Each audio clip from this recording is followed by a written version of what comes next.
Hi, everybody. Welcome into RamblinRec.com. We're joined today by head volleyball coach Tonya Johnson. Coach Johnson, it was a tough weekend to say the least last weekend out in Kansas.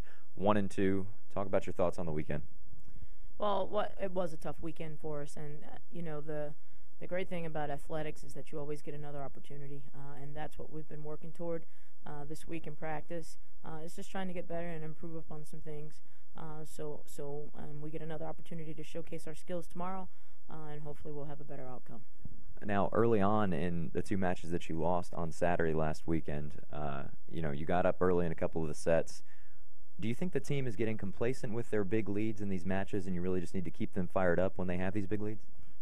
The two matches that we played last weekend, the last two matches, LMU and Kansas State, you're talking about two very, very good teams. You're talking about an LMU team who has pretty good ball control and kept the ball off the floor and just kept coming back at us until they gained the confidence to have the momentum switch. And then you're talking about a Kansas State team who is way more physical than we are and very solid across the board. And so we came up across two big teams, and I don't think that it's complacent. I think that when you're playing good teams and rally score, the switch can flip at any time, and I think that was the case on Saturday. How was practice this week? Last week I noticed on the radio show you did last night with WREK that you said practice last week they were kind of a little lazy at practice, and then they came out playing like they practiced. Was it a little better this week? I wouldn't necessarily call it lazy, but I would call it that we weren't. It was a lack of execution on our part and a lack of focus on our part last week, and we had a lot of things going on. Not to make excuses, but this week our focus has been better.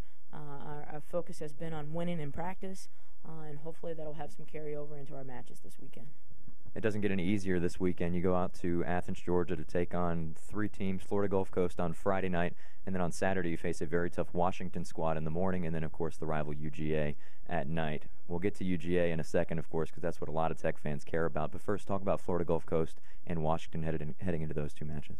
Florida Gulf Coast is a very, very balanced team. They do some really, really good things. They're a good ball control team as well. Washington is very, very physical, one of the top teams in the country, and has been for a long time, and with great volleyball tradition.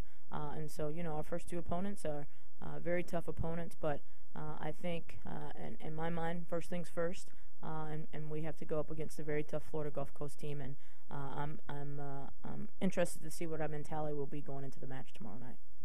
Now you have to be looking a little bit ahead to the rivalry match with Georgia, or maybe you're not. I don't know the way you're shaking your head, but we've beat Georgia 11 of the last 12, 4 in a row now. Does that factor in with you at all? I mean, what do you tell your team going into the big weekend, including the big rivalry match? The past means nothing. As a coach, we have to be worried about the present, and we haven't spoken at all about Georgia or about the rivalry or about the match on Saturday night. We have a tough opponent on Friday, another tough opponent on Saturday morning, and again, we're just trying to deal with first things first. All right, Coach Tonya Johnson, thank you so much. Thank you. I'm Kyle Tate. This has been a Ramblin' Wreck exclusive with Tonya Johnson. Remember, this weekend's matches, you can follow all three of them from Athens, Georgia, with live stats on RamblinRec.com. They'll also have live audio feed with Kurt Hoyt doing the broadcast alongside Brittany Roderick on Saturday for those two matches, 10 a.m. against number 9 Washington, and then a 7 p.m. start against the Georgia Bulldogs. Until next time, I'm Kyle Tate.